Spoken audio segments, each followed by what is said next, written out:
आयो जी ब्रांड पाने वाले ब्रांड चेक करो आज रेड का ब्रांड लेके आया बहुत ही प्यारा आर्टिकल चेक कर सकते हो बहुत ही सोहना आर्टिकल है लेडीज स्पेशल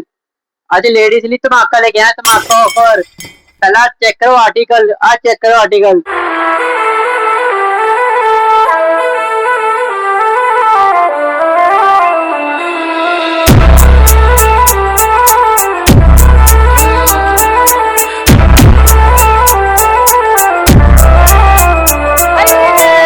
हाँ जी कितना लगे आर्टिकल है क्या कहना आर्टिकल उन्होंने प्राइस दसन लगे उन्होंने प्राइस ਜਿਹੜੇ ਹੈਗੇ ਐਮਆਰਪੀ ਹੈਗੇ ਨੇ 5000 6000 7000 ਆਨਲਾਈਨ ਤੁਹਾਨੂੰ ਮਿਲੂਗਾ ਸ਼ੂਜ਼ ਇਹ 1500 ਲੈ ਕੇ 2000 ਦੇ ਵਿੱਚ ਵਿੱਚ ਤੇ ਆਪਣੇ ਕੋਲ ਮਿਲੂਗਾ ਬਿਲਕੁਲ ਫਲੈਟ ਰੇਟ ਤੇ ਬਿਲਕੁਲ ਧਮਾਕਾ ਆਫਰ ਓਨਲੀ 1000 ਕੋਈ ਵੀ ਆਰਟੀਕਲ ਲਓ 1000 ਉਹ ਧਮਾਕਾ ਆਫਰ ਆ 1000 ਰੁਪਏ ਚ ਲੈ ਜਾਓ ਆਇਓ ਜਲਦੀ ਆਇਓ ਜੇ ਤੁਸੀਂ ਐਸਾ ਸ਼ੂ ਲੈਣਾ ਚਾਹੁੰਦੇ ਹੋ ਅਲਟੀਮੇਟ ਸ਼ੂ ਵਾਲੇ ਵਿਜ਼ਿਟ ਕਰੋ ਜੇ ਨਹੀਂ ਆ ਸਕਦਾ ਆਨਲਾਈਨ ਆਰਡਰ ਕਰ ਸਕਦੇ ਹੋ ਨੰਬਰ ਸੀ ਚੱਲ ਰਿਹਾ ਹੈ ਥੈਂਕ ਯੂ